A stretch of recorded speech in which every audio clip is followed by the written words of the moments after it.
हमारे आज के स्पेशल सेगमेंट बिग न्यूज में आज हमारे सवाल हैं साउथ अफ्रीका रॉयट्स, जिसमें दक्षिण अफ्रीका में जारी हिंसा को रोकने उतरी सेना।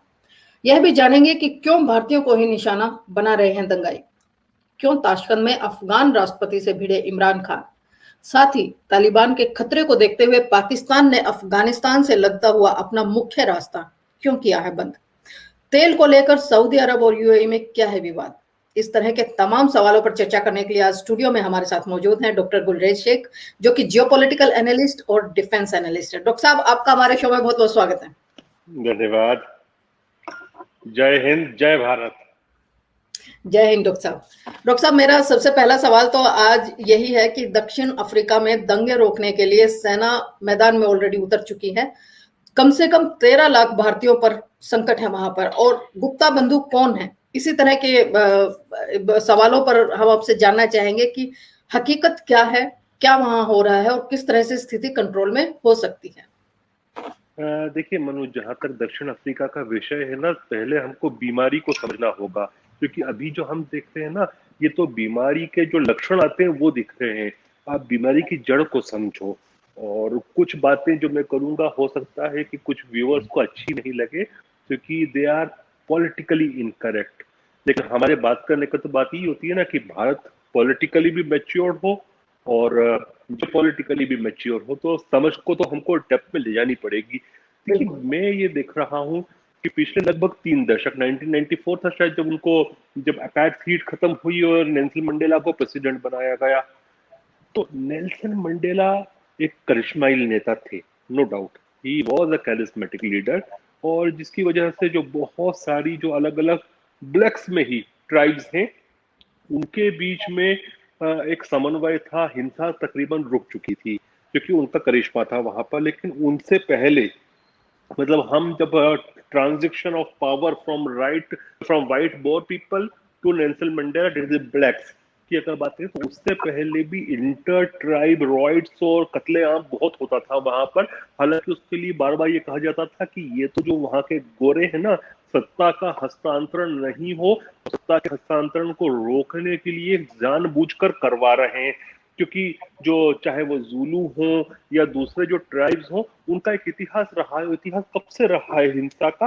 बहुत सीवियर हिंसा का रहा है। मतलब गोरों के दक्षिण अफ्रीका की भूमि में आने से पहले आप याद करें, जो शाका ज़ुलू का बताते हैं कि शाका ज़ुलू नॉर्थ से जो साउथ गए थे, तो उनके साथ जो उनकी फौज थी, उन्होंने एक तरह से वाइपिंग आउट ऑफ पॉपुलेशन किया था, वही दूसरे ब्लैक ट्राइब्स का। तो ये बहुत ही वायलेंट एरिया रहा है even before coming of whites. फिर उसके बाद जिस प्रकार से सत्ता का हस्तांतरण हुआ, नेल्सन मंडेला बने, उसके बाद से भी कंटिन्यू उनकी party, that is African National Congress, लगातार रूल कर रही है। और वो पार्टी जो है ना, वो गले तक नहीं, सर तक के डूबी हुई है करप्शन में। और करप्शन में उनके पास, जिसको कहते हैं मिसमैनेजमेंट में, इकोनॉमिक मिसमैनेजमेंट में, मिस एडवेंचर्स में। तो जब कोई भी कंट्री लगातार मिसमैनेजमेंट का शिकार होती है, कोई भी देश अगर लगातार इकोनॉमिक टर्मोइल का शिकार होता है, कोई भी देश अगर, जिसको कहते हैं ना, इनकॉम्पिटेंट लीडरशिप के अंडर में रहता है, तो वो देश धीरे धीरे अपनी कबर खोदता जाता है। और एक स्थिति वो आती है जिससे पूरा के पूरा देश जो है ना, उस कबर में अपने आप को समा जाता है, समा देता है, उसमें मिट्टी भी खुद ही डालता है। अब मुझे लगता है अनफॉर्चुनेटली वो स्थिति आ गई है लगभग 3 दशक के बाद साउथ अफ्रीका की, जब एक, जिसको उर्दू में कहते हैं खाना जंगी या सिविल वॉर के मुहाने पर खड़ा है साउथ अफ्रीका। और उसका रीजन यही रहा कि इनकॉम्पिटेंस लीडरशिप थी। डेमोक्रेसी आई, लेकिन डेमोक्रेसी में जब इनकॉम्पिटेंट लीडरशिप होती है तो क्या करती है पता है? वो गलत रास्ते से अपने पावर को बरकरार रखना चाहती है। Corrupt leadership, incompetent leadership. तो आप देखिए कि जब ये जुमा प्राइम मिनिस्टर बने, उसके पहले से जो उनका वोट कैचिंग अपील होती थी, वो रेशियल आधार पर होती थी। जब वो बार बार कहते थे कि जो इकोनॉमिक मोनोपोली ऑफ वाइट से इसको खत्म करना होगा, ये स्वीकार्य नहीं है। ही वेंट वेरी क्लोज कि वो एक लॉ ले आए जिसके तहत जो फार्म लैंड्स हैं, क्योंकि बहुत बड़े फार्म लैंड्स के पैचेस जो हैं वो वाइट्स के पास हैं, उसका नेशनलाइजेशन करके उसको डिस्ट्रीब्यूट कर दे। He was quite close. और उसके बाद उस समय जो उनके नेता थे ना उनकी पार्टी के, वो कैसे नारे देते थे कि बरी देम अलाइव वाइट्स को, इस टाइप की बातें होती थी। उसके बाद ये एक साइकिल शुरू हुई थी कि वाइट फ्ली करना शुरू हुए थे उस कंट्री से। उनको ये लग रहा था कि अगर लैंड एक्वायर होती है तो जब लैंड एक्वायर करने आएंगे तो जैसा अफ्रीका का इतिहास रहा है कि उसके साथ वायलेंस भी बहुत बुरी तरह से होती है, तो डर की वजह से आप ये देखिए 20-25% जो वाइट हुआ करता था वो आज 9.5% के लगभग पहुंच चुका है। और लगभग 79 पॉइंट समथिंग जो है पॉपुलेशन का परसेंटेज है वो ब्लैक का है। कलर्ड लोग जो है वो भी 9.5% है। इंडियंस जो है वो लगभग 2.5% है। अब इसमें इकोनॉमी आप देखिए कि इकोनॉमिक लेडर पे सबसे ऊपर आज भी वाइट है, चाहे वो कम है। फिर next comes Indian, then comes colored people, then comes black, सबसे नीचे स्टेटा पे है। ये कब हुआ कि 3 दशक बीत गए सत्ता के हस्तांतरण के बाद। अभी भी अफ्रीकन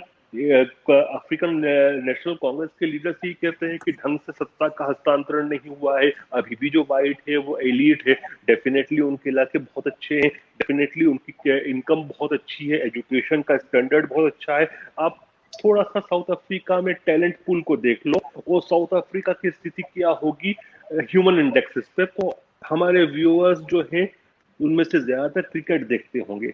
आप क्रिकेट की साउथ अफ्रीका की टीम को उठाकर देख लो, कभी एकाध मुश्किल से आपको दिख जाए काला, शब्द नहीं बोला चाहिए, अश्वेत, तो बहुत बड़ी बात है। बाकी सब श्वेत ही होते हैं या फिर इंडियन ओरिजिन के लोग होते हैं, प्रमुखता से उसमें श्वेत लोग होते हैं। अब ये स्पोर्ट्स जो होता है ना, ये क्या सिग्निफाई करता है? ये दिखाता है कि आपके पास स्पेयर इनकम कितनी है कि आप दूसरी एक्स्ट्रा करिकुलर एक्टिविटी में अपने बच्चों को भेज सकें।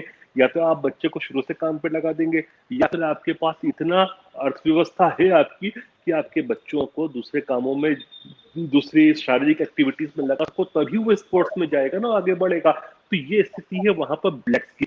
अब जब कंटिन्यू अनएम्प्लॉयमेंट बढ़ता जा रहा है, economy is already in shambles, तब एक छोटी सी चिंगारी लगती है चीजों को इग्नाइट करने के लिए।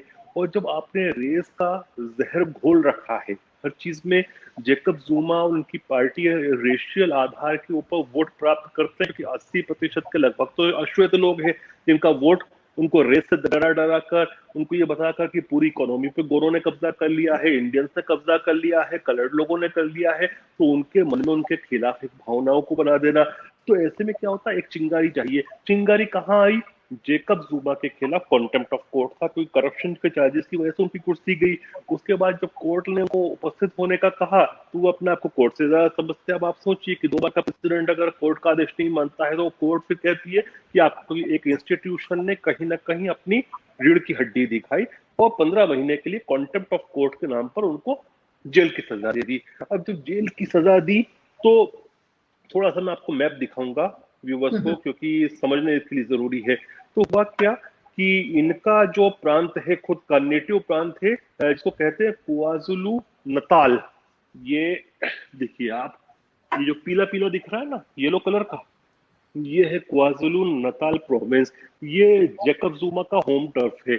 और ये यहाँ पर बड़ी सिटी के नाम पर डरबन है। जैसे आप देखिए कि बड़ी सिटीज कौन कौन सी होती है वहां पर, जैसे डरबन हुई, केप टाउन हुई, फिर ये 3-4 बड़ी सिटीज हैं जो प्रमुखता से, जहां पर वाइट इंडियन और जो इकोनॉमिक अपर लेडर के लोग हैं वहीं पर उनकी जमावट ज्यादा होती है, क्योंकि ये लोग आर्थिक गतिविधियों में हैं। तो पहले नताल के प्रोविंस में हिंसा शुरू होती है, डरबन में भी फैलती है, फिर वहां से जोहानिसबर्ग, केप टाउन, दूसरे बड़े प्रांतों में फैलती है।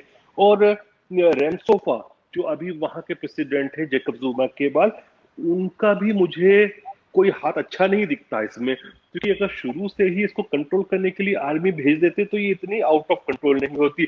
शायद वे चाहते थे कि उनको पॉलिटिकल कहीं ना कहीं लाभ मिल जाए इस रेशियल वायलेंस में, तो इसलिए उन्होंने पहले शायद होने दिया और बाद में आप पुलिस भेजी। लेकिन जब तक पुलिस भेजी, जब तक जो हिंसा थी वो आउट ऑफ कंट्रोल हो गई। क्योंकि नंगे भूखे लोग, जो शब्द नहीं बोलना चाहिए मुझे, यदि युवा नंगा भूखा है, अनएजुकेटेड है, अनएम्प्लॉयड है, उसका पेट में भी भूख है, उसकी जेब की भी भूख है, उसके शरीर की भी भूख है, तो फिर वो कानून को हाथ में ले ले तो कंट्रोल करना मुश्किल पड़ता है। तो वो अवस्था साउथ अफ्रीका में आ गई है। मुझे लगता है कि सिविल वॉर के मुहाने पर देश खड़ा है और स्थितियां मुझे तो अच्छी नहीं दिखती। और अब ये हो रहा है कि इंडियंस पे भी अटैक इसीलिए हो रहा है क्योंकि इंडियंस का मैंने बताया ना कि सबसे ऊपर इकोनॉमिक लेडर पे श्वेत है, फिर भारतीय है, फिर कलर्ड लोग हैं और सबसे नीचे जो आता है वो आता है अश्वेत वर्ग। अब हिंसा जो हो रही है सारी माइनॉरिटीज के साथ हो रही है। माइनॉरिटीज में कौन कौन है? श्वेत माइनॉरिटी सबसे बड़ी है, फिर कलर्ड माइनॉरिटी है और फिर उसके बाद इंडियंस है। इंडियंस की संख्या लगभग 2.5% है, तो बहुत छोटी माइनॉरिटी है, इसलिए अटैक करना भी आसान है।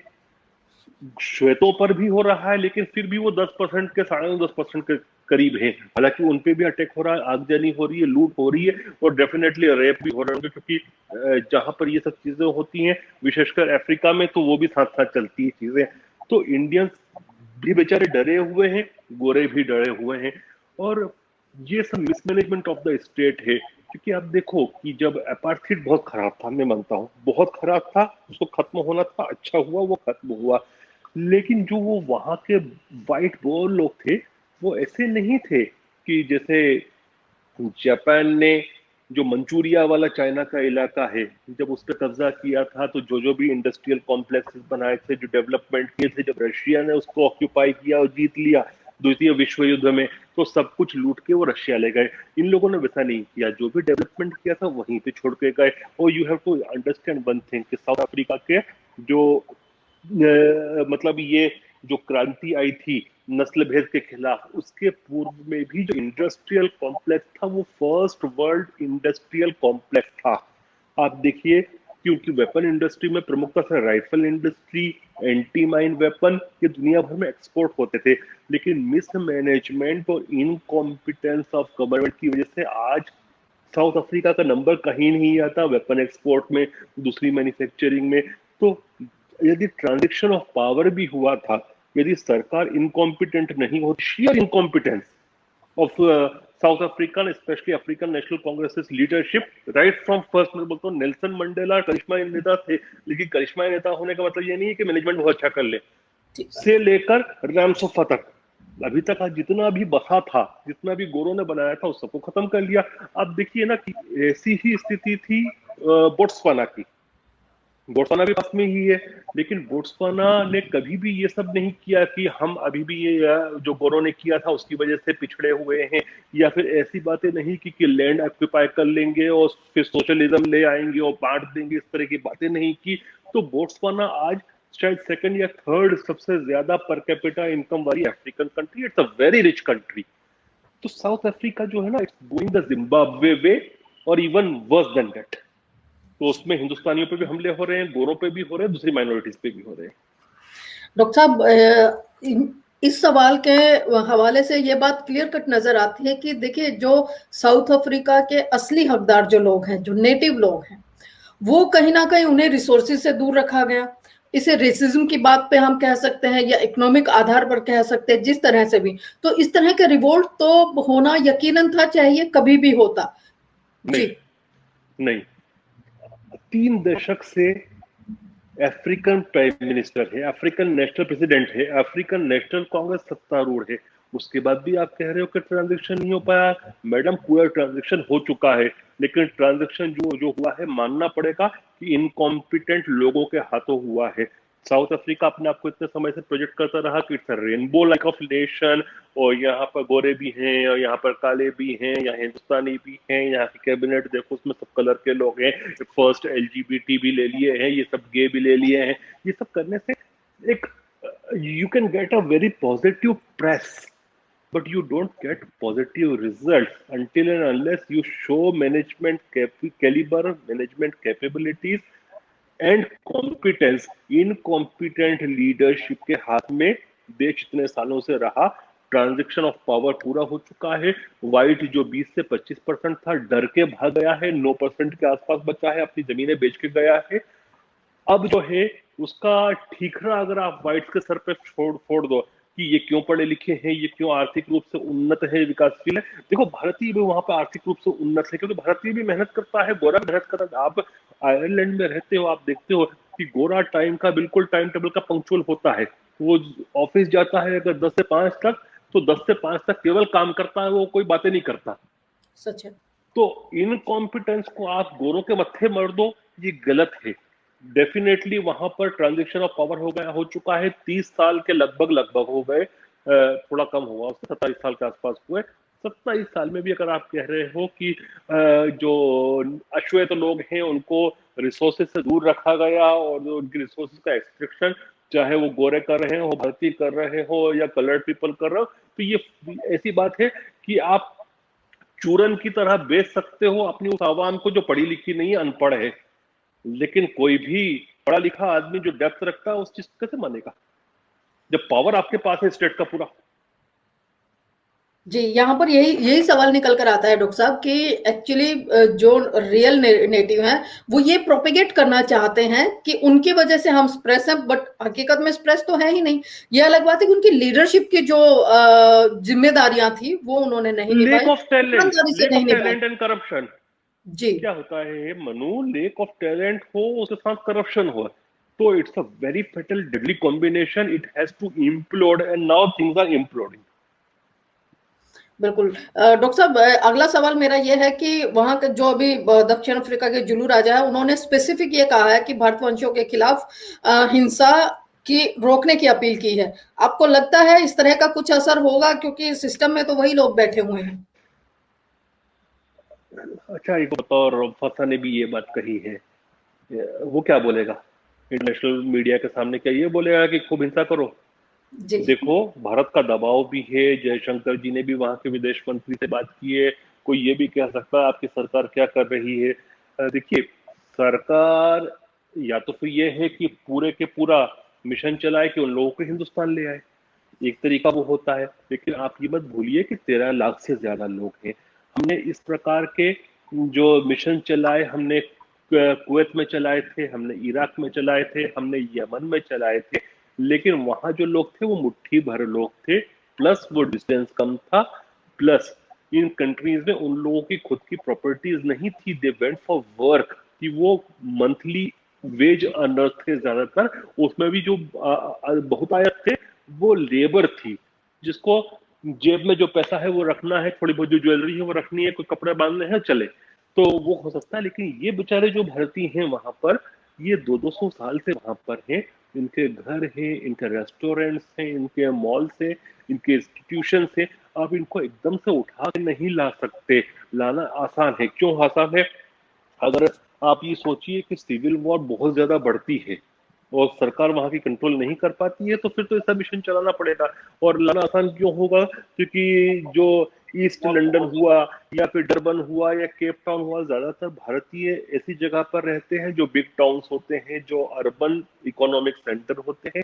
ये जो हैं ये लगे होते हैं सी पोर्ट से, फिर इंडियन नेवी अपने शिप को भेज के मंगवा सकती है। लेकिन उससे वो लोग पूरी तरह से अपने जो काम धंधे हैं, रोजगार है, उससे निकल जाएंगे। तो लाना आसान नहीं भी होता है, होता भी है। लेकिन उनके लिए क्या हितकारी है? कुछ समय डिप्लोमेसी को काम करने दिया जाए। भारत सरकार वही कर रही है। मुझे लगता है कि यदि फिर भी चीजें अगर गृह युद्ध की तरफ ज्यादा बढ़ती हैं, तो फिर रेस्क्यू ऑपरेशन चलाएंगे एयरफोर्स और नेवी को लगा के।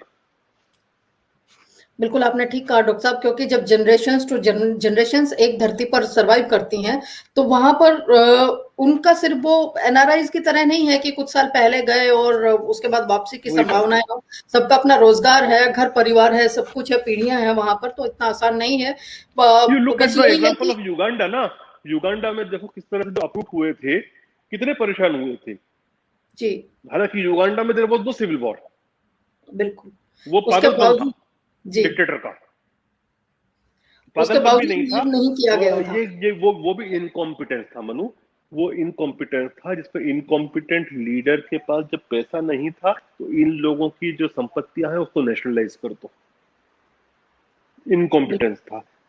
इनकॉम्पिटेंट सरकारें ही इस प्रकार की बातें करती हैं, जो लॉन्ग टर्म इकोनॉमिकली खराब होती है उसके देश के लिए। ये शेयर इनकॉम्पिटेंट सरकारें होती हैं जो इस तरह की बातें करती हैं। बिल्कुल। डॉक्टर साहब, मेरा अगला सवाल है, हमें पता ही है कि अभी रशिया में जो पीस मीटिंग और ये सब कुछ चल ही रहा है।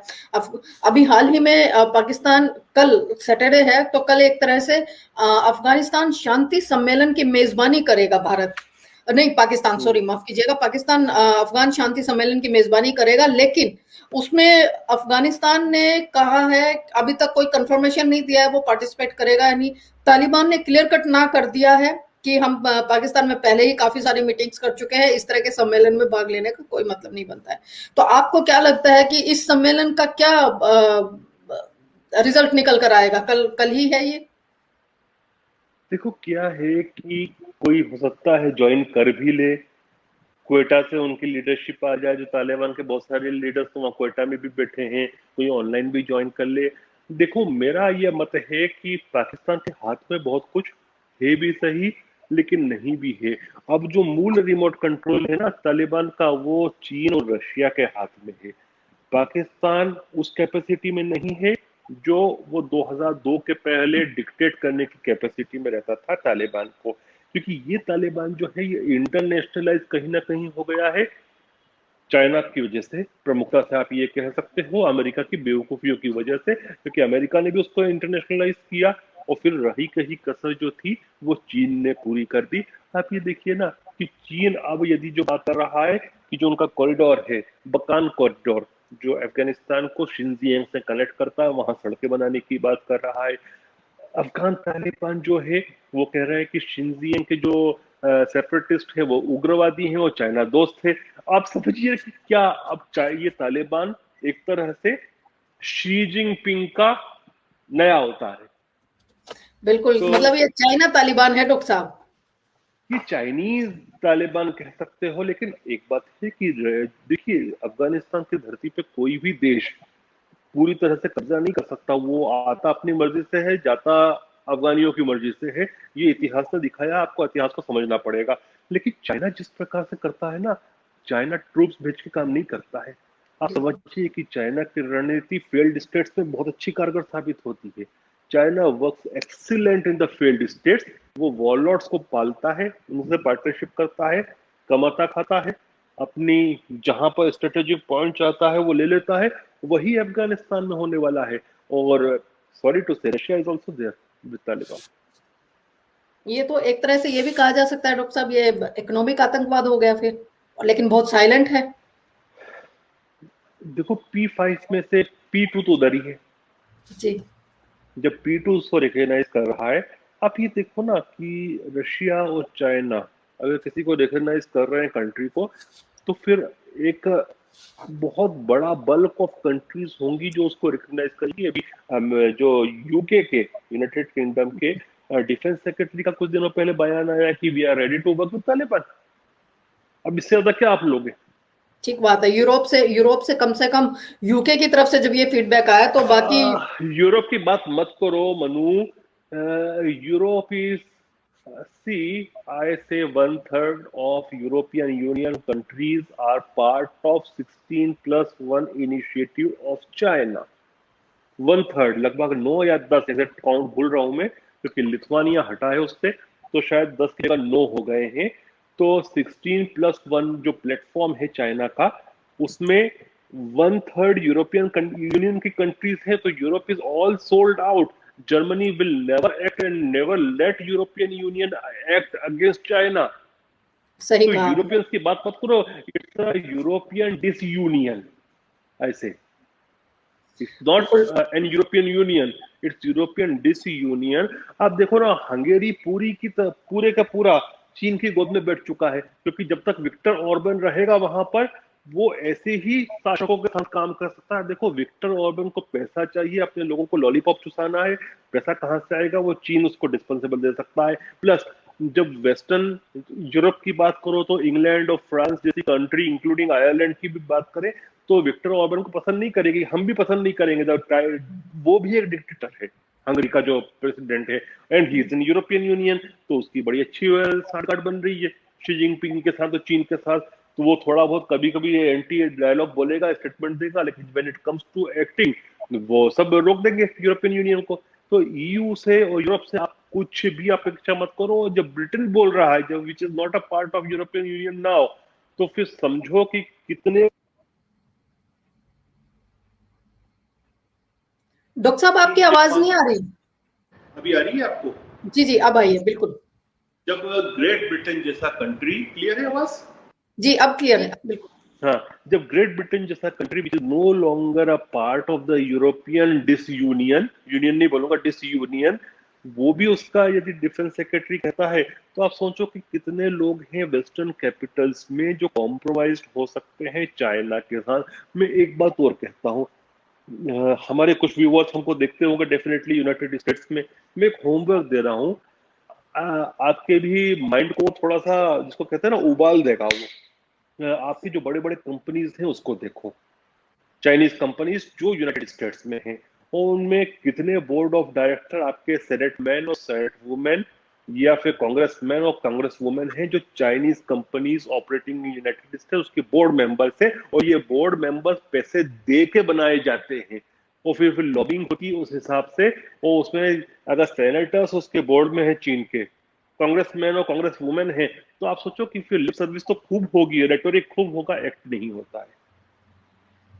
तो डॉक्टर साहब आपने ये वो सवाल कर दिया है, एक्चुअली लोगों के जहन में आता है लेकिन कोई बोलना नहीं चाहता है क्योंकि सच्चाई से सब अवेयर होते हैं। नहीं, मैं पॉलिटिकली करेक्ट नहीं, हिंदुस्तानियों को तो बोलना पड़ेगा। देखो, हमारा देश ऐसा है कि इस देश में एक बहुत बड़ा वर्ग है पत्रकारों का, तथा कथित इंटेलेक्चुअल्स का, जो सुबह से रात तक नरेंद्र मोदी जी को गाली बकते हैं।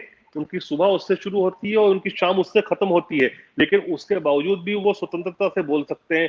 तो यदि इस देश में रहकर भी हम खुल के नहीं बोल सकते हैं और चीन को, इनको एक्सपोज नहीं कर सकते, तो हम पे धिक्कार है। We don't need doctor to be साहब politically correct in this nation of ours. It's a so beautiful nation जिसके अंदर सबको बोलने की स्वतंत्रता है। उसके बावजूद इमेज ये एक नेगेटिव इमेज बिल्ड की जाती है। डॉक्टर साहब मैं व्यूवर्स के सवाल लेना चाहती थी, लेकिन आपके इस सवाल के साथ मैं आज का एक सवाल कनेक्ट करना चाहूंगी। मैं क्या करना चाहूंगी, ये हो ही गया है और अपने प्रधानमंत्री मोदी जी की बात की है। कल ही एएनआई के रिपोर्टर ने ताशकंद में इमरान खान से पूछा कि क्या बात और आतंकवाद एक साथ चल सकते हैं, और उन्होंने आगे रिपोर्टर ने यह भी कहा कि यह भारत की तरफ से सीधा सवाल है आपसे। इमरान खान ने उसके जवाब में जो कहा वो सीधा सीधा ये कहा कि इन सब के पीछे आरएसएस है। कुछ आरएसएस कुछ टाइम पहले तक देखो, इमरान खान कभी इंटेलिजेंस एजेंसी रो को ब्लेम करते थे, कभी हिंदू समुदाय को ब्लेम करते हैं। पिछले काफी दिनों से नरेंद्र मोदी पे हमले हो रहे थे, जब से 1-2 साल से हो गए कि मेरा फोन भी नहीं उठाते हैं उनकी वजह से। अब वो आरएसएस पर आ गए हैं। तो ये क्या है, और वो भी ताशकंद में जब नहीं भी वो आरएसएस से, अंतरराष्ट्रीय मंच पर जाते हैं नहीं, साहब, वो कोई मौका नहीं चूकते। वो तो यूएन में भी आरएसएस के बारे में, वो जी यूएन में भी आरएसएस के बारे में बोल चुके हैं।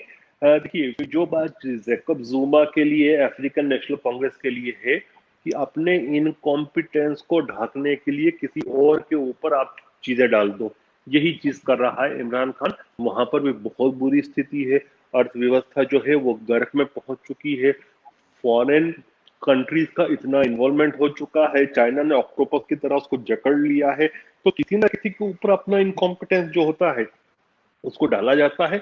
उसने यही किया है। Don't give a shit to them, whatever he is saying, let him say. जी डॉक्टर साहब अगला सवाल है कि इतने टाइम से पाकिस्तान इंटरनेशनली ये प्रोपेगेट करता रहा है। प्रोपेगेट के में क्या ये सच्चाई भी है कि तालिबान और अफगानिस्तान के बीच जो पीस डील हो रही है उसमें पाकिस्तान कहता है कि उसका सबसे बड़ा रोल है। जब इतनी ही बेहतर स्थिति है, इतने ही ज्वाइन हैंड है, पिछले एपिसोड में आपने और मैंने इस पर बात भी की थी कि क्या तालिबान आने वाले टाइम में पाकिस्तान के लिए थ्रेट हो सकता है, और आज हमने वो रिजल्ट भी देखा कि उन्होंने मेन जो डोर है, मेन रास्ता है जो entry to Afghanistan to Pakistan वाला, वो उन्होंने बंद कर दिया है जब से तालिबान ने 85% ऑफ अफगानिस्तान को कवर अप कर लिया है। ऐसा क्यों? वो तो भाई है उनके, वो तो ब्रदर्स एक तरह से हैं। नहीं, ब्रदर्स होंगे, लेकिन मुझे लगता है कि पाकिस्तान की अर्थव्यवस्था वैसी नहीं रही है कि वो रेफ्यूजीज के इन्फ्लक्स को झेल सके। शायद यही कारण है कि वो रेफ्यूजीज को स्टॉप करने के लिए अपनी अर्थव्यवस्था पे ज्यादा प्रेशर नहीं आए, इसलिए शायद वो कर रहा है। लेकिन मुझे लगता है कि डेफिनेटली पाकिस्तान का बहुत बड़ा हाथ है। हालांकि अब वो इतना ज्यादा बड़ी शक्ति नहीं रही तालिबान को कंट्रोल करने वाली, लेकिन चाइना के साथ जो अंतरंग संबंध बन रहे हैं वो अपने आप नहीं बने हैं, उसके पीछे पाकिस्तान है। देखिए, पाकिस्तान ने पहले चाइना को मेन स्ट्रीम किया था किसिंजर के समय, जब बैकडोर चैनल से हेनरी किसिंजर वाया पाकिस्तान चुपचाप बिना मीडिया को बताए चाइना गया था और फिर वहां पर माओ से इन सबसे मिला था। उसके बाद उसको मेन स्ट्रीम किया था। उस समय भी चाइना की मदद पाकिस्तान ने की थी, अभी भी डेफिनेटली तालिबान को मेन स्ट्रीम करने में चाइना की मदद पाकिस्तान ने की है। और रशिया को ऑन बोर्ड चाइना लाया है, क्योंकि Russia is be thanks to USA. मैं यही बोलूंगा कि बेवकूफियों को थैंक्स करूंगा, काटसा ऐप जो लगाया है, उसके बाद क्रिपलिंग सैंक्शंस लगे हैं रशिया के ऊपर। रशिया बहुत हद तक डिपेंडेंट हो चुका है चाइना के ऊपर आर्थिक रूप से, तो अब Russia is acting as a junior partner to China.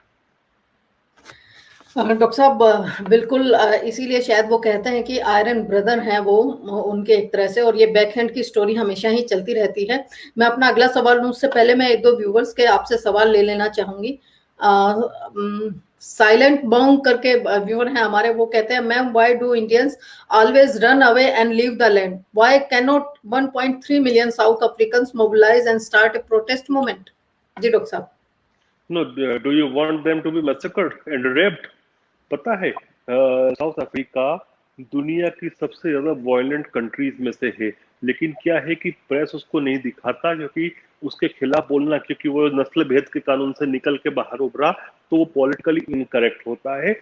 Gun shot जो डेथ्स होती हैं उसमें they always stop population ratio के हिसाब से। सेक्सुअल वायलेंस जो है ना, उसका दुनिया में नंबर 1 कंट्री है, हमेशा रहती है south Africa.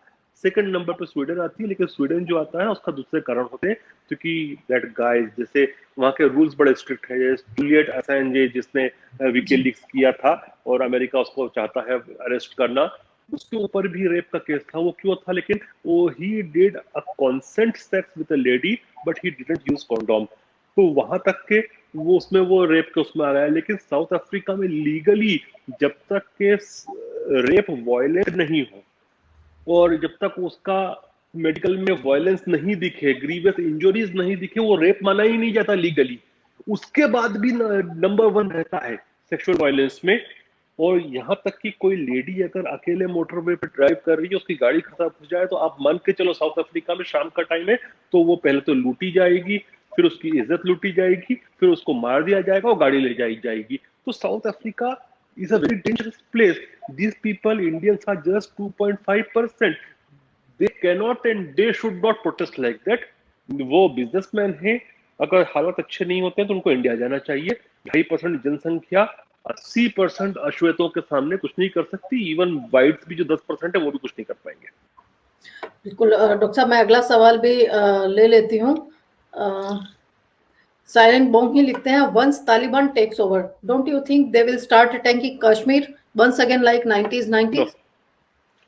No, I don't think so that they will once again start taking Kashmir, क्योंकि this looks like it's a different Taliban than 1990, क्योंकि वो जो तालिबान था वो पूरा के पूरा डिपेंडेंट था पाकिस्तान के ऊपर। ये जो तालिबान है ये चाइना डिपेंडेंट है।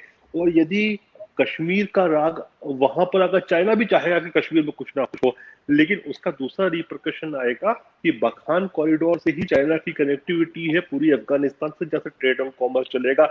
तो और बखान कॉरिडोर कहाँ जाके जुड़ता है चाइना में? शिनजियांग में। यदि इधर ऐसा इन्फ्लक्स होता है तो फिर वैसा वहां पर भी होगा, चीन में भी। तो चीन खुद इस चीज को प्रमोट नहीं करेगा, चाहे पाकिस्तान चाहेगा, लेकिन चीन नहीं होने देगा। And this Taliban is very much dependent upon China. Plus, let me add one more thing. यहाँ रशिया का भी एक रोल है, क्योंकि ये तजिकिस्तान और ये सब जो कंट्रीज है, स्तान जिसको अमेरिकन कहते हैं, जो ex USSR republic, these are all CSTO countries. और रशिया कभी नहीं चाहेगा कि इस प्रकार का जो उग्रवाद है वहां फैले, क्योंकि फिर वो डायरेक्टली रशिया के ऊपर आता है। रशिया की उनके साथ ट्रीटीज हैं, वहां बेसिस हैं, वो नहीं चाहेगा कैसे भी ये कंट्रीज स्लिप हो उसके हाथ से। Russia treats them like its own backyard and they are their backyard, क्योंकि रेशियली भी आधे वो रशियंस हैं। और उनका बहुत सारा इंटरडिपेंडेंस है एक दूसरे के ऊपर। तो रशिया भी इस चीज को नहीं चाहेगा कि कश्मीर में कुछ हो। और प्लीज एक बात को समझो, ओआईसी भी कुछ बोले या कोई भी कुछ भी बोले, Kashmir is a done case. भूल जाओ उस चीज को, वो हिंदुस्तान ने सॉल्व कर लिया। अब तो कश्मीर में तरक्की होना बाकी है, कश्मीर में तरक्की होना बाकी है, वो होगी। अब लेकिन डॉक्टर साहब, उग्रवाद नहीं आएगा। कश्मीर में अगर तरक्की होती है तो भारत सरकार इस पर कुछ काम कर रही है कि जो कश्मीरी पंडित हैं वो वापस अपने स्टेट जा सके, अपने राज्य जा सके? आपको लगता है ऐसी संभावनाएं होंगी? देखो मनु, जब तक के आर्थिक विकास नहीं होगा, मैं बड़ी प्रैक्टिकल बात करने के लिए जाना जाता हूँ, जब तक वहां पर आर्थिक उन्नति नहीं होगी तब तक कुछ नहीं होना है। चरमपंथ पलता है, पनपता है और सर उठाता है जब एक उसको फर्टाइल लैंड मिलती है, जब आर्थिक स्थितियां खराब होती हैं। तो भारत सरकार चाहती है कि सबसे पहले आर्थिक उन्नति हो। आर्थिक उन्नति होगी तो सब चीजें अपने आप ही सॉल्व हो जाएंगी, दूसरों का इन्वेस्टमेंट भी आएगा, सब कुछ होगा। Kashmir is a very beautiful place, we will develop it like anything. Kuldeep क्या पूछ रहे हैं? साउथ अफ्रीका में स्थानीय लोगों में भारतीय लोगों के खिलाफ गुस्सा है। मैंने बताया जी। ना, जो थोड़ी देर पहले मैंने कहा था, वही बात है कि उनके अंदर अफ्रीकन नेशनल कांग्रेस ने, जो अश्वेत हैं, उनके अंदर ये डाल रखा है कि ये श्वेत लोग, ये भारतीय लोग, ये कलर्ड लोग, ये इकोनॉमी पर मोनोपोली कर रखे हैं, तुम्हारे रिसोर्सेज को चूस रहे हैं। और ये इसलिए किया उन्होंने क्योंकि उनकी सरकार मिसमैनेज्ड है, इनकॉम्पिटेंट है, अपने लोगों को आगे नहीं बढ़ा पा रही है। और गुप्ता बंधु वाला केस भी है, एक जी। जो सड़ी हुई मछली है वो बाकी सब मछलियों को खराब कर देती है। तो हुआ क्या, देखो, इसको बोलते हैं डर्टी पॉलिटिक्स। जेकब जुमा जो था, उसकी पूरी राजनीति नस्ल के आधार पर रही है, white, blacks and non blacks के ऊपर। लेकिन he was hand in glove with the Gupta brothers. Gupta brothers मूलतः सहारनपुर उत्तर प्रदेश के हैं, और उनका बहुत ज्यादा कंट्रोल था साउथ अफ्रीका पर। इतना कि जेकब जुमा जब प्रेसिडेंट थे, तब डेप्यूटी फाइनेंस मिनिस्टर को उन्होंने अपने हित को देखते हुए फाइनेंस मिनिस्टर बना दिया था।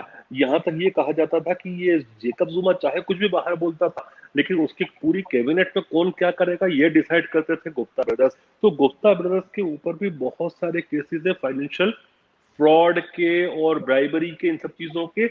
इतने कि इंटरपोल ने उनके खिलाफ नोटिस निकाल रखा है। They had fled from South Africa, they are now stationed in Dubai.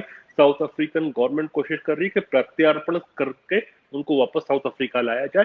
तो दे आर रॉटन एप्पल्स, जो बैड नेम दे रहे हैं इंडियन कम्युनिटी को। लेकिन केवल एक केस नहीं है ये। तो क्या होता है कि फिर ये सब चीजें एड ऑन हो जाती है, जब जो इम्पोवरिश्ड अनएजुकेटेड ब्लैक यूथ है उसके दिमाग को ही करप्ट कर दिया है रेशियल आधार पर साउथ अफ्रीकन नेशनल कांग्रेस ने, अपने मिसमैनेजमेंट को छुपाने के लिए। तो फिर वो सारी माइनॉरिटीज पर अटैक कर रहे हैं, इंक्लूडिंग इंडियंस। तो गुस्सा केवल इंडियंस पे नहीं है, उनको गुस्सा डाला गया है। जी, अगला सवाल भी और अनिल एक शुक्ला जी एक का बात और यही ऐड था। कर दूं मैं, इस थोड़ा थोड़ा वो कंप्लीट कर लेना, एक चीज दिमाग में आई मेरे। एक चीज और भी है कि जब एपार्थाइड का टाइम था ना, तो टॉप पर हुआ करता था श्वेत, उसके बाद कलर्ड और इंडियंस थे, और बॉटम पे आते थे उस समय भी ट्रीटमेंट में अफ्रीकन लोग। तो वो इतिहास भी है कि इंडियंस की काफी अच्छी जमावट कंपैरेटिवली श्वेत के साथ बातचीत थी, लेकिन कालों की नहीं थी, ब्लैक से। बिल्कुल, जबकि वो तो वो चाहते एक, तो एक ब्रिज का इसमें काम कर इतिहास भी सकते थे है, इसमें डॉक्टर अर्थव्यवस्था भी है, इसमें राजनीति भी है। नहीं, मैं हमेशा कहता हूँ, चीजें सबसे ज्यादा कॉम्प्लिकेटेड कब होती है पता है मनु? जब एक इतिहास का एंगल भी जुड़ा होता है, जब अर्थव्यवस्था भी जुड़ी होती है, और राजनीति का तड़का भी होता है, तो फिर बिल्कुल, एक्सप्लोड तब होती है डेडली चीजें। कॉम्बिनेशन। जी, अनिल शुक्ला जी भी यही कह रहे हैं डॉक्टर साहब कि भारतीय समुदाय में दिखावा करने की फितरत कभी-कभी इन अफ्रीकी देशों में मुश्किलों में डाल देती है। गलत नहीं बोल रहे। आप भी आयरलैंड में रही हो, मैं भी कुछ समय ग्रेट ब्रिटेन में रहा हूँ। हमारे लोग दिखावा तो करते हैं, जी, अनिल जी भी कनाडा में हैं और उनको पता है वहाँ भारतीय समुदाय और और वो वो सब। भी जानते हैं। और जी, कुछ हद तक देखो, मैं पॉलिटिकली इंकरेक्ट बात करने के लिए जाना जाता हूँ। कई जी, बार हमारे लोग अपने आप को जब वेस्ट में रहते हैं ना, तो वो गोरों के भी बाप समझने लग जाते हैं when they talk to other Indian fellow who came from India. बिल्कुल सही। ये मैंने ये खुद ने फर्स्ट हैंड देखा है कि ये जो ब्रिटेन में जो इंडियंस हैं वो अपने आप को गोरों से भी ऊपर समझते हैं, कि और भी ज्यादा गोरे compare to an visiting Indian जो कुछ दिनों नॉट के लिए पढ़ने आया है या कुछ काम करने आया है। Not only this way doctor साहब, एक्चुअली मैंने तो बहुत करीब से ये बात देखी है कि भारतीय ही विदेश में रहकर भारतीयों का शोषण भी करते हैं, चाहे वो इकोनॉमिक पॉइंट ऑफ व्यू से हो। जब एक पैरेलली 1 घंटे का बेसिस, आपको पता है, आप यूके में रह के गए, आपको यूरोप का सिस्टम पता है कि वीकली आवरली बेसिस दिए जाते हैं। जब वो अपनी वो दिन जॉब भर में का उससे बात करते हैं। जी, अरे नहीं, नॉट ओनली अगर बात इवन करते हैं डॉक्टर साहब, गोरे को जब अकोमोडेट करेंगे उस जॉब में तो वो पर आवर के हिसाब से, मतलब वो 8 घंटे का लेके अपना चला जाएगा, लेकिन जब भारतीय अपना वहां पे एम्प्लॉय होगा, वो 10 घंटे, 11 घंटे, 12 घंटे, और उसको वो आवरली बेसिस भी नहीं दिया जाता है, टोटल टोटल दिया जाता है। तो मैं तो अक्सर इस पर बात करती हूँ कि उसको जब भारतीय, उसको पता है वो क्या, उसको बस वो समोसा खिला देंगे और लेमोनेड पिला देंगे जी बिल्कुल, और ब्रिटेन वो में। बिल्कुल, और पूरे दिन काम लेंगे और डेली लेंगे। तो ये, और मतलब आप देखिए, जो हमारे भारतीय स्टूडेंट आते हैं, माँ बाप ने कहीं ना कहीं कहीं पे कोई बैंक लोन लिया होगा, एजुकेशन लोन लिया होगा, 25-30 लाख रुपए लगा के प्रॉपर्टी जब बेचते हैं 1 साल बेचारे। के लिए, बिल्कुल, तो अपने बच्चे को भेजते हैं, तो उस बेचारे के पास कोई ऑप्शन भी नहीं होती, वो कंप्लेंट कहाँ करेगा? या तो 50 यूरो 60 यूरो के हिसाब से पूरे दिन का काम करे, और या फिर बेरोजगार रहे। तो माँ बाप, हर एक के माँ बाप 1-1.5 लाख पता है रुपए महीना खर्चा नहीं भेज सकते। नहीं पता है मनु, मेरा एक दोस्त है, one of hmm, my friend, he was doing MBA, he is from Kota Rajasthan. Hmm, he was doing MBA in Great Britain और in London to be precise. उसके फादर ने अपने 2 प्लॉट बेच के भेजा था क्योंकि जी उसके फादर रिटायर्ड गवर्नमेंट सर्वेंट थे, ज्यादा अफोर्ड नहीं कर सकते थे, बिल्कुल। सेकंड ग्रेड की पोस्ट पे थे वो। तो उसको भेजा। अब वहां पर उसने किसी इंडियन के मसाले की कंपनी में उसने काम किया। तो he was forced to drive from London to Manchester every day almost। ओहो, अब कितने देखो, वो 2 घंटे, 4 3 4 5 घंटे तो वो ड्राइव करता था बेचारा। बिल्कुल बिल्कुल। और उसके बाद मिलता क्या होगा, वो वही तो समझ, शोषण वही तो कई जानता बार, होगा।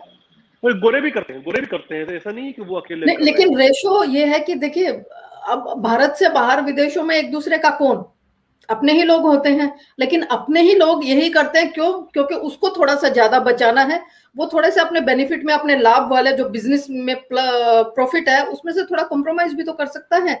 हो सकता है कल को ये जो स्टूडेंट आया, कल को यही यहाँ पे बिजनेसमैन बनता है, तो क्या स्थिति होगी, और हो सकता है उससे बेहतर भी हो। तो कुछ ना कुछ हम लोगों को भी सोचना चाहिए। डॉक्टर साहब, मैं अपना अगला सवाल लूँ उससे पहले अच्छा इनका चलिए। साइलेंट बॉम्ब का ही एक सवाल ले लेती हूँ। वो कहते हैं, sir, Kashmir economic condition is not that bad. If we wait for development, then there will be no Pandit left. They have settled elsewhere, and next generation will assimilate in host countries. जी, आपका कहना कुछ हद तक सही भी है, लेकिन finally आप ये सोचिए कि एक बड़ा मुद्दा था 35A और 370 का, उसको गवर्नमेंट ने सॉल्व किया। उसके तुरंत बाद कोविड-19 आ गया। गवर्नमेंट का तो प्लान ये भी था कि बड़े जो इंडस्ट्रियलिस्ट को बुलाकर उनकी मीटिंग्स करा ताकि इन्वेस्टमेंट आ सके, जैसे वाइब्रेंट गुजरात होता है इस प्रकार का वाइब्रेंट कश्मीर या कुछ कर सके। लेकिन अनफॉर्चुनेटली वो नहीं हो पाया। क्यों नहीं हो पाया? पहले तो ये था कि 2019 से 6-7 महीने तो उसको चीजों को, स्थिति को नियंत्रण में करने में लगे। उसके बाद ये चाइनीज वायरस आ गया।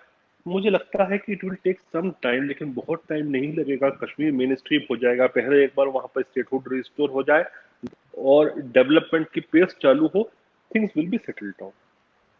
डॉक्टर साहब, हम आज का अपना आखिरी सवाल ले लेते देखो हैं। एक एग्जांपल देता हूं मैं कि एक मिनट, एक एग्जांपल दे दे मुझे कि जब एक बार सिचुएशन सुधरती है ना, तो हमने पंजाब को खराब होते हुए सुधरते हुए देखा है। तो एक बार चीजें नियंत्रण में आती हो, जब विकास का पक्ष चलता है, तो आज पंजाब को देखो कि पंजाब बहुत अच्छी पर कैपिटा इनकम वाले अगर कोई 2 राज्य है तो उसमें पंजाब और हरियाणा आता है। तो मुझे लगता है कि Kashmir will also take that part. I am optimistic. नहीं, वो तो होना ही चाहिए, सबको ही होना चाहिए डॉक्टर साहब, ऑप्टिमिस्टिक। आशा पे ही जिंदगी भी टिकी है, दुनिया भी टिकी है। डॉक्टर साहब, हमारा आज का आखिरी सवाल ये है कि तेल को लेकर यूएई और सऊदी अरब में क्या प्रॉब्लम्स, क्या दिक्कत चल रही है? तेल का खेल जो चल जी रहा है, देखिए जी क्या है कि चाइना वायरस के बाद स्थिति दुनिया भर में ये हुई थी कि यूएस पर्टिकुलर में तो नेगेटिव में चला गया था ऑयल, और बाकी भी बहुत ज्यादा गिर चुका था। अब इसके बाद सीपेक प्लस के अंदर एक तरह से एक विचार बना था कि उसको वो प्रोडक्शन को कम करे ताकि प्राइसेस स्टेबलाइज हो और ज्यादा नहीं गिरे। अब सऊदी अरब चाहता है कि प्राइसेस और बढ़े, तो और वो चाहते हैं कि कंट्रोल करें ऑयल के प्रोडक्शन को। अब उसमें कैसा उन्होंने कर रखा है कि हर कंट्री को, जो जीसीसी की और ओपेक की कंट्रीज है, इनको एक पर्टिकुलर अमाउंट दे रखा है कि आप इतना अमाउंट प्रतिदिन के हिसाब से एक्सट्रैक्ट कर सकते हो। यूनाइटेड अरब एमिरेट चाहता है कि उसका जो अमाउंट है वो बढ़ाया जाए, कि वो कुछ ज्यादा एक्सट्रैक्ट कर सके। इसको लेकर स्पैट है, लेकिन स्पैट की केवल यही एक कारण नहीं है मनु, इसके अंदर बहुत सारे और भी रीजन हैं। क्या हो रहा है कि धीरे धीरे ऑयल इकोनॉमी से बहुत सारी कंट्रीज निकल रही हैं, और सबसे पहले इस ऑयल इकोनॉमी से गल्फ की कोई कंट्री निकली थी तो that was United Arab Emirates, starting from Dubai, जिसने trade and commerce and tourism and real estate और दूसरी चीजों को अपना एक हब की तरह डेवलप किया। और आज यूएई की इकोनॉमी लगभग केवल 6% है जो ऑयल के ऊपर चलती है, बाकी दूसरे रिसोर्स पे चलती है। उसके बाद अपने आप को कतर ने डेवलप किया इस तरह से। अब सऊदी अरब डेवलप कर रहा है एफडीएस का जो विजन 2030 रखे चले हैं, क्योंकि वो चाहते हैं कि बड़ा चंक ऑफ रेवेन्यू जो है ऑयल के अपार्ट आए। इसी के दृष्टिकोण से वो नियोन शहर भी बसा रहे हैं। फिर उन्होंने बहुत सारे चीजें वो ला रहे हैं, उन्होंने कानून ला रहे हैं कि अब सऊदी अरब में जो कंपनीज को काम करना है उनका हेडक्वार्टर जो है वो सऊदी अरब में हो।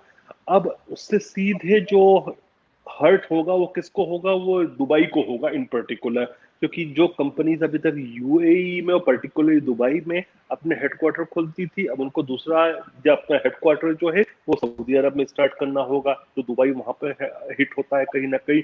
फिर सऊदी ने एक और चीज, कुछ बिल वगैरह लाए, शायद बिल तो क्या कानून लाए हैं कि जो जीसीसी की कंट्रीज जो हैं, ये 6 देशों की कंट्रीज, उनमें जो मैन्युफैक्चरिंग होती है जो सऊदी अरब आती है, यदि उनकी कंपनीज में 15 से 25% तक नेटिव अरब नहीं हुए, चाहे वो उसी कंट्री का क्यों नहीं हो, तो वहां पर उन प्रोडक्ट्स के ऊपर 15% टैक्स लगेगा। अब यूएई की पॉपुलेशन इतनी कम है कि वो नेटिव अरब को रख नहीं सकता कि 15 से 25% तक। ये लोग क्या करते हैं, भारत, पाकिस्तान, बांग्लादेश, थाईलैंड, फिलीपींस, यहाँ से जो सस्ती लेबर आती है उसको रखते हैं उन कंपनीज में, ताकि कॉस्ट ऑफ प्रोडक्शन डाउन रहे, और ये केवल मैनेजमेंटल सीट पे बैठते हैं।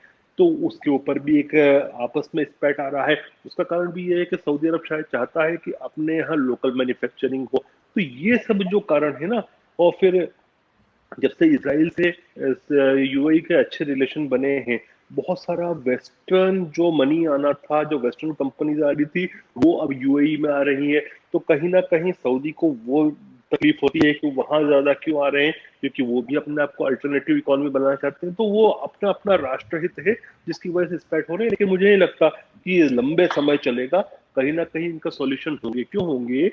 क्योंकि नया प्लेयर फिर वही चाइना का जो एंट्री है, that is in cohesion with Iran, जिससे इनकी नहीं बनती है। तो वो पूरा एक लंबा बेल्ट, जो हमने पहले वीडियोस में भी बात की थी, Iran doesn't come alone, it comes with half a dozen of countries. और अब तो वो पाकिस्तान अफगानिस्तान से शुरू होकर वो लेबनान और यमन जो हुती रेबल्स है वहां तक के बेल्ट जाता है, और अफ्रीका में भी जाता है। तो इनको साथ रहना पड़ेगा, इसलिए ये चलेगा इनका उठापटक, क्योंकि आर्थिक विषय जुड़े हुए हैं। लेकिन केवल ये आर्थिक हैं, स्ट्रेटेजिकली दोनों कंट्री सऊदी और यूएई एक ही पेज पर हैं। तो कई बार क्या होता है, मतलब दिखता है कि समस्याएं हैं, लेकिन जब स्ट्रेटेजी होती है वह हावी हो जाती है अर्थव्यवस्था पर हमेशा, तो कहीं ना कहीं रास्ता निकलेगा इनका। डॉक्टर साहब, अभी आपने जो बात की एक्चुअली वही फिर घूम फिर के सारा जो बात है वो वहीं पर आ जाती है। चाइना एशिया में भी होल्ड रखेगा, यूरोप में भी होल्ड ऑलरेडी उसका बहुत शानदार है, चाहे वो साइलेंट है चाहे ओपन, या अफ्रीकन कंट्रीज तक चाइना की पूरी रीच है। मिडल ईस्ट में चाइना फिर इसके थ्रू एंटर करेगा। तो ये क्या सारी स्थिति वही क्रिएट कर रही है कि अमेरिका का फॉल डाउन स्टार्ट हो गया है और चाइना का राइज करना एक तरह से अंतरराष्ट्रीय मंच पर। तो फिर पॉलिटिकली इनकरेक्ट बात करवा रहे हो मुझसे आप, और फिर बोलोगे कि पॉलिटिकली इनकरेक्ट बात बोलते हो। अमेरिका की बेवकूफियों की वजह से अनफॉर्चुनेटली ये हो रहा है। मैं आपको मिडिल ईस्ट प्रॉपर की बात करता हूँ। एक पूरा के पूरा मिसाइल प्रोग्राम है किंगडम ऑफ सऊदी अरेबिया का, मैं नाम भूल रहा हूँ एग्जैक्टली, मेरे दिमाग से निकल रहा है कि कौन से मिसाइल हैं उसमें, लेकिन वो टोटली बैलिस्टिक मिसाइल प्रोग्राम है। हाँ जी जी। बैलिस्टिक मिसाइल्स हैं, they are all imported from China. जो विंग लॉन्ग नाम से उनकी ड्रोन की सीरीज है, Saudi Arabia is using importing that also. तो क्यों अमेरिका से बैलिस्टिक मिसाइल नहीं ले रहा सऊदी अरब, और वो चाइना से ले रहा है, and they try to keep it secretive? यह भी एक बड़ा क्वेश्चन मार्क है। फिर मेरे दिमाग में एक स्वाभाविक प्रश्न चिन्ह लगता है, why they are not going for a cruise missile, why they are going for a ballistic missile? Ballistic missile की प्रमुख उपयोगिता तो केवल न्यूक्लियर वॉरहेड में ही होती है, क्योंकि वो कोई एकदम जिसको कहते हैं सर्जिकल स्ट्राइक के काम का नहीं है। वो तो बड़ा भारी भरकम और लंबी दूरी का वॉरहेड ले जाने के काम में आता है। तो क्यों वो चाइना से ले रहा है, और चीजें क्या हैं जो चाइना दे रहा है साथ में? This remains a big question mark. जी, यही हम जानना और चाह रहे अफ्रीका की थे। बात कर रहे हो, हम नेक्स्ट टाइम बात करेंगे उस पर, क्योंकि नेक्स्ट टाइम पूरा मैं उस पर मैप्स के साथ बात करूंगा तो ज्यादा समझ में आएगा इसको भी। अब चाइना की नजर है तंजानिया के स्ट्रेटेजिक पोर्ट्स पे, क्योंकि जो ईस्ट पट्टी से लेकर आप इमेजिन करो अपने दिमाग में, अफ्रीका का नक्शा बनाओ, तो जो बीच का पोर्शन है, you can see the trunk of Africa एक तरह से, जो उसकी कमर है, ईस्ट से लेकर वेस्ट तक दोनों तरफ चाइना का पूरा इन्वेस्टमेंट हो चुका है। तो एक पूरा पट्टी बन रही है वो, और अब वो इंडो पैसिफिक को मद्देनजर रखते हुए वो तंजानिया में भी स्प्रेड करना चाह रहा है। इसलिए बहुत जरूरी है कि भारत जल्दी से जल्दी सेशल्स में कुछ करे। जी, सेशंस की लेकिन उसमें बात मुझे तो थोड़ी अक्सर सी उठती दुविधा रहती है लगती है, डॉक्टर साहब। क्यों नहीं? सेशल्स के शायद प्राइम मिनिस्टर जो हैं वो इंडियन है अभी। अब हो सकता है वो व्यक्ति जो है वो इंडिया को पसंद करता हो, इंडिया के लिए सॉफ्ट कॉर्नर रखता हो, लेकिन उसके साथ विवशता ये रहेगी कि एक ब्लैक देश में, अफ्रीकन देश में एक इंडियन यदि टॉप पोस्ट पर है, तो उसको बार बार ये सिद्ध करना पड़ेगा कि I am not pro India. ये एक परेशानी रहती है। देखो, ये प्रैक्टिकल बात कर रहा हूं मैं, भले कोई बोलेगा नहीं, कि अगर सपोज करो कि ब्रिटेन का प्रधानमंत्री हो सकता है कल से, मैं बहुत सोचता हूँ कि ब्रिटेन का आज से 10 साल बाद कोई ना कोई भारतीय प्रधानमंत्री तो बनेगा, ये पक्का है इंग्लैंड में। जी, लेकिन उसको ये फाइनेंस कम से कम मिनिस्टर तो ऊपर अभी से हैं तो ये ही शो डॉक्टर करना साहब। पड़ेगा कि आई एम। फाइनेंस गृह मिनिस्टर तो मंत्री भी हैं। जी, और भारतीय ओरिजिन के ही हैं अपना, और तो सबको ही पता है खैर। देखो, उनको कहीं ना कहीं सिद्ध करना पड़ता है कि हमारी लॉयल्टी उस तरफ नहीं है जहां के हम मूल हैं, विशेषकर दूसरी कंट्रीज के अंदर। ये एक मानव जो स्वभाव होता है, क्योंकि वो सबसे उसका जो है वो सॉफ्ट पॉइंट है जिसपे हर्ट किया जा सकता है विपक्ष के द्वारा। उसके जी, जितने लेकिन पॉलिटिकल विरोधी हैं वो उसी पर उसका जो कमजोर बिंदु है उस पर हिट करेंगे। तो लेकिन वो यहाँ पे एक डॉक्टर साहब मैं स्ट्रेटेजिक आयरलैंड की लॉस बात होता है। करती हूँ। आयरलैंड के अभी पूर्व प्रधानमंत्री जो 2020 तक थे, वो इंडियन ओरिजिन के लियो वरदकरी थे, लियो। लेकिन उनको कभी उन पर इस तरह का, उनकी विपक्ष ने ना इस तरह का कोई सवाल उठाया, ना उनका स्पेसिफिक इस तरह का कोई रहा, ना कोई झुकाव रहा। वो आयरिश हैं, थे और आगे भी रहेंगे। उनकी प्रायोरिटी पहले देश के लिए ही होती है, भारत तो उनके लिए कि हाँ मैं ओरिजिन का हूँ, इट्स लाइक। तो कुछ होते हैं जो, ये इट्स लाइक बॉबी जिंदल, जी, बॉबी जिंदल, वो जैसा के साथ अपने आप को शो करता था। कमला हैरिस, जब तक वो वाइस प्रेसिडेंट की उम्मीदवार नहीं थी, और कहीं ना कहीं उनको जब तक ये नहीं लग रहा था कि कुछ इंडियंस वोट में अपनी पार्टी के लिए जुटा लूंगी, तब तक ठीक दैट बात है। Lady never called herself Indian, she called herself always African. बिल्कुल, बिल्कुल। ये इलेक्शन, ये तो राजनीतिक बातें थी कि जिसमें वो नहीं, मैं फोटोज भी इसलिए शो। बोलता हूँ कि हम इंडियंस को कभी भी वी शुड नेवर बिकम गंग हो कि ओहो इंडियन मूल का व्यक्ति बन गया तो बहुत कुछ हो जाएगा। ये बेवकूफी होती है। मैं इसके विपरीत देखा हूँ प्रैक्टिकली। बिल्कुल, क्योंकि देखिए वो ओरिजिन होने से बात नहीं होती, उसकी पहली प्रायोरिटी उसी देश के प्रति होनी चाहिए जहां वो सरवाइव किया है, जहां पर उसने, और जहां उसका ब्रेड एंड बटर और उसकी पूरी राजनीतिक पारी जहां पर है। नो डाउट अपनी मातृभूमि से, अपने खून के रिश्तों, सरजमी से क्या? एक लगाव होता है, नहीं, लेकिन वो एक, नहीं, अभी मैं थोड़ा इंटरप्ट करूंगा मनु। पीपल लाइक बॉबी जिंदल अपने आप को कहलवाना भी नहीं चाहते इंडियन, वो भी रो खन्ना समस्या भी तो है। है डॉक्टर साहब, रो खन्ना भी तो एग्जाम्पल हाँ, है। रोक खन्ना। नहीं, वो तो रोक खन्ना है, छोड़ो। शी इज रोक, दे आर रोक खन्ना। मैं रोक खन्ना नहीं बोलता, रोग खन्ना है। रोक हम्म, खन्ना की बात छोड़ो। इवन कमला हैरिस, वो अपने फादर का लीनिएज बताती रही अभी तक, मदर का नहीं बताया, गोपालन का। तो इन लोगों पे कितना ट्रस्ट करें ये अपने आप से आप सोचिए। और हमको पाकिस्तानियों जैसे बेवकूफ नहीं होना चाहिए। मुझे याद है कि जब बराक ओबामा राष्ट्रपति बने थे तो पाकिस्तानी मीडिया के बहुत सारे लोग बोलते थे बराक हुसैन ओबामा जानबूझकर। जी जी।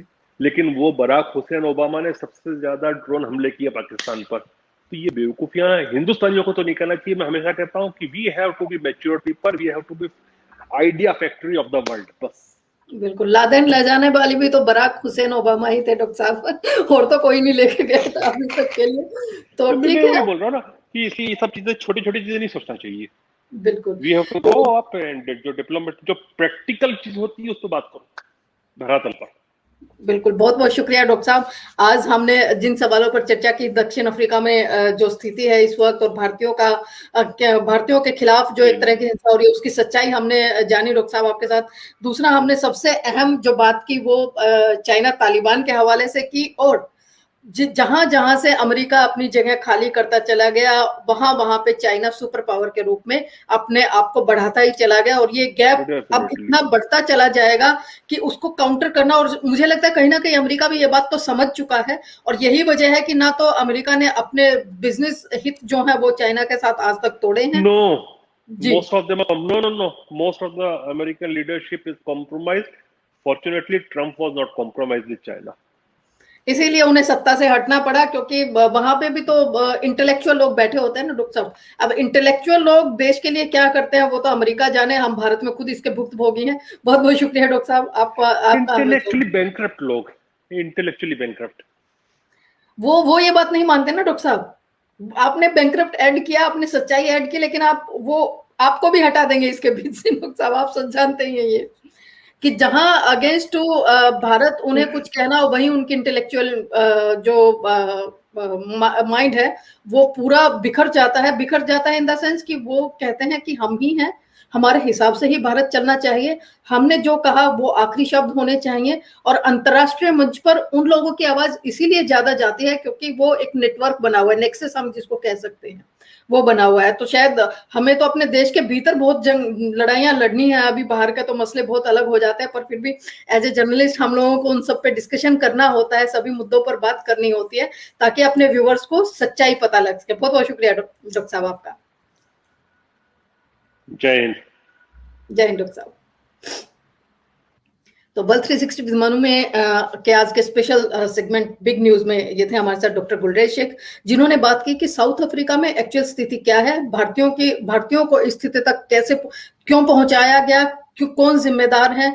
कहीं ना कहीं हमें न्यूट्रल होना चाहिए, एक देश की मिट्टी जहां पर हम अपनी जनरेशन्स को बढ़ाते हैं एक तरह से, वहां पर अगर आप में से कुछ लोग भी अगर करप्शन या इस तरह के चार्ज में जाते हैं या उस देश के अर्थव्यवस्था को, उस देश के कानून को, उस देश की सियासत को अपने बेनिफिट्स के लिए आप अगर इस्तेमाल करते हैं, तो गुप्ता ब्रदर्स की जो स्थिति है वो हम सबको दिखाई दे रही है। उसके साथ हमने बात की तालिबान की, और तालिबान किस तरह से चाइना और तालिबान एक पेज पर है, या कह लीजिए कि चाइनीज तालिबान जो कुछ वक्त पहले तक अफगानी तालिबान कहलाता था, उससे पहले कुछ और कहलाता था, बीच में पाकिस्तानी तालिबान भी कहला है। तो ये तालिबान को डिसाइड करना है कि जिस जज्बे के साथ वो ये कह रहे हैं कि फॉरेनर्स सोल्जर्स हमें अपनी धरती अफगानिस्तान पर नहीं चाहिए, वो अब चाइना को अगर वहां पर रिकमेंडेट करेंगे तो वो अपने लोगों के साथ कौन सा इंसाफ कर रहे हैं। ये अफगानिस्तान को सोचने की जरूरत है, तालिबान को सोचने की जरूरत है। उसके साथ साथ हमने बात की